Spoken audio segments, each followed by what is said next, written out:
చేశారు. All India Congress పార్టీకి 2 సార్లు అధ్యక్షుడు చేశారు దామోదరం సంజయ్ గారు. అయితే దురదృష్టవశాత్తు మరి అలాంటి వ్యక్తుల్ని మనం ఆంధ్రప్రదేశ్లో కానీ తెలంగాణలో కానీ సరిగ్గా ఏ ప్రభుత్వం కూడా ఎక్కడ ఒక జిల్లాకు అలాంటి వ్యక్తి పేరు పెడతామో లేదా పథకాలకు పెడతామో ఇంకోటి పెడతామో చేయట్లేదు. ఎందుకంటే కేవలం వీళ్ళంతా కూడా ఒక వివక్ష ప్రదర్శిస్తున్నారు. ఏ ప్రభుత్వం అయినా ఆ ప్రభుత్వం ఈ ప్రభుత్వం కాదు.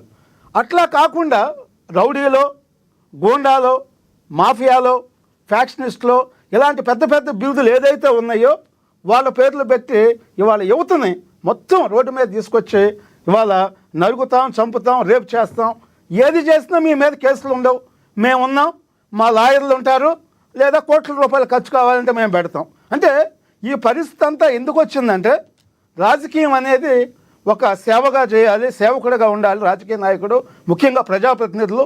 మరి వాళ్ళు సేవకులుగా ఉండలేదు. ఉండకుండా సామాన్యమైనటువంటి అమాయకులైనటువంటి ప్రజల్ని వీళ్ళు రెచ్చగొట్టి వాళ్ళ పబ్బం కోసం, వాళ్ళ అవినీతి కోసం, వాళ్ళ రాజకీయం అధికారం కోసం ఇవాళ అందరినీ కూడా బలిపశువులను చేస్తున్నారు. అనేక మంది యువత వాళ్ళు జైలుకి వెళ్తున్నారు. వాళ్ళ పరిస్థితులు ఏంటి? వాళ్ళకి ఏమన్నా జాబ్ వస్తుందా, లేదా ఎవరి దగ్గర వెళ్తే ఒక ప్రైవేట్ కంపెనీలో అన్నా పెట్టుకోవాలంటే ఇనిమే కేసులు ఉన్నాయండి, డేంజర్, ఇతను రౌడీ షీటరు, గోండా అంటే ఏ ఏ ఇన్స్టిట్యూట్ కానీ మన టీవీ ఛానల్ కానీ ఒక పేపర్లో కానీ ఇంకో దాంట్లో కానీ ఎక్కడా కూడా పెట్టుకోరు. ఎలాంటి సంఘ విద్రోహ శక్తుల్ని ఎవరూ కూడా తీసుకోరు. అంటే వాళ్ళకి జాబ్ ఉండదు. వాళ్ళు లైఫ్ లాంగ్ జైల్లో ఉండటం, బయటకు వస్తే రాజకీయ పార్టీలో తిరగటం, ఎవరైనా నచ్చి చేయటం, మర్డర్ చేయటం, లేదా రేపు చేయటం. అంటే ఇలాంటి వ్యక్తుల్ని ఏ రాజకీయ పార్టీలు కూడా వాళ్ళు సపోర్ట్ చేయకూడదు. అలాంటి వ్యక్తులు ఎవరన్నా చేస్తే అది కరెక్ట్ కాదు, వెంటనే ఆడెవడో పట్టుకుని వాడిని అరెస్ట్ చేయండి అని చెప్పాలి. అట్లా కాకుండా జగన్మోహన్ రెడ్డి గారు ఇందాక కూడా మీరు బయట చూపించారు కదా, ఏమన్నారు, అదే గంగమ్మ జాతర, ఆ పొట్టేళ్ళ నరకటమా, దాంట్లో తప్పేముంది అంటే అసలు ఒక హత్య చేయటం అనేది ఒక చాలా కామన్గా మాట్లాడటం అంటే అది చాలా దురదృష్టకరం. ఒక నాయకుడే కాదు, ఒక కామన్ మీద మాట్లాడినా కూడా తప్పు. ఇలాంటిది చట్టం ఆంధ్రప్రదేశ్లో నిజంగా పనిచేస్తుందా లేదా, అసలుకి అంబేద్కర్ గారు రాజ్యాంగం అని మనం చెప్తూ ఉంటాం, ఆ రాజ్యాంగం ఇంప్లిమెంట్ అవుతుందా లేదా. మీరు ఎవరు లా అండ్ ఆర్డర్ ప్రాబ్లం అయినా ఏది మాట్లాడినా ఏ పార్టీ అయినా వాళ్ళ మీద చర్యలు తీసుకోండి, ఇబ్బంది ఏం లేదు. అయితే ఈ రాజకీయ పార్టీ పట్టినప్పుడు వాళ్ళ మీద మేము చర్యలు తీసుకోము, వాళ్ళు మేము నాయకులుగా ఒకటే ఉంటాము, అమాయకులైనటువంటి కార్యకర్తలు బలి అవ్వాలి అనేటువంటి పరిస్థితుల్లో కూటమి ప్రభుత్వం కూడా ఆ విధమైన వైఖరి కరెక్ట్ కాదు.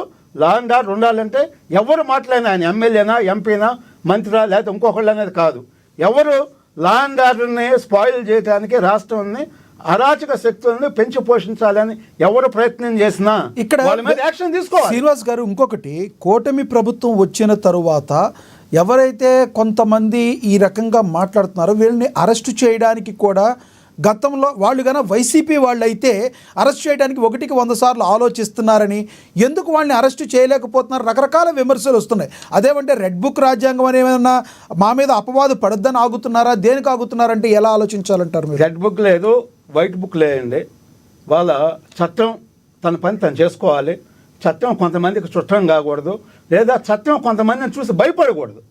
మీకు అనంతపూర్లో జగన్మోహన్ రెడ్డి గారు ఆంధ్రప్రదేశ్లో ఉన్న 1,00,000 మంది పోలీసులని, దాంట్లో 5,000 మంది మహిళలు కూడా ఉన్నారు, వాళ్ళని బట్టలు తీసి వాళ్ళని కొడతామనేటువంటి పరిస్థితుల్లో మాట్లాడారు. అంటే అది చట్టాన్ని ఉల్లంఘించినట్టే కదా.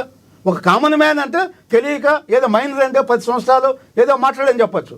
నువ్వు ఒక ఎమ్మెల్యేగా ఉండి, ఎంపీగా ఉండి, మాజీ ముఖ్యమంత్రిగా ఉండి అలాంటి లాంగ్వేజ్ మాట్లాడినప్పుడు చట్టపరంగా ఆయన మీద 4 కేసులు పెట్టండి. కింద కార్యకర్తలు ఏం చేస్తారు ఆటోమేటిక్గా?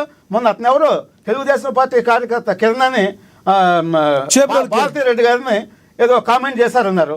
వెంటనే అతని మీద 10 కేసులు పెట్టారు. అసలు పెట్టాల్సిందే 3 కేసులు. 10 కేసులు పెడితే కోర్టులో కూడా చివాట్లు పెట్టి ఇన్ని కేసులు ఎందుకు పెట్టారు, మీరు ఎందుకు ఓవర్ యాక్షన్ చేశారని చెప్పేసి పోలీసులను చివాట్లు పెట్టింది. అంటే వాడు ఎవడో సామాన్య కార్యకర్త అయితేనేమో మీరు 10 కేసులు పెడతారు. ఒక నాయకుడు అయితే, ఎమ్మెల్యేనో, ఎంపీనో, మంత్రి, మాజీ ముఖ్యమంత్రి అయితే 10 కేసులు పెట్టాల్సిన 1 కేసు కూడా పెట్టరు. అంటే మీరు కార్యకర్తలను, ఏ రాజకీయ పార్టీ అయినా కార్యకర్తలు బలవుతారు. వాళ్ళు చనిపోయిన తర్వాత వాళ్ళకి వెళ్ళి ఒక 5 లక్షలు ఇవ్వటం, ఫోటో దిగటం, వెళ్ళిపోవటం. అంటే మీ రాజకీయాల కోసం, మీ ముఖ్యమంత్రి పదవుల కోసం, మీ అవినీతి లక్షల కోట్లు దోపిడీ చేయడం కోసం కార్యకర్తలను బలిపశువులు చేస్తున్నారు. కార్యకర్తలు ఇప్పటికైనా సరే, ఏ రాజకీయ పార్టీ కార్యకర్తలైనా వాళ్ళు ఎంతో జాగ్రత్తగా ఉండాలి. ఎందుకంటే వాళ్ళు మనకున్నటువంటి నాయకులు వాళ్ళు సామాన్యమైనటువంటి ప్రజాసేవకులు కాదు. రైట్. వాళ్ళు 100% క్రిమినల్స్, మాఫియా డాన్లు అని చెప్పుకోవాలి.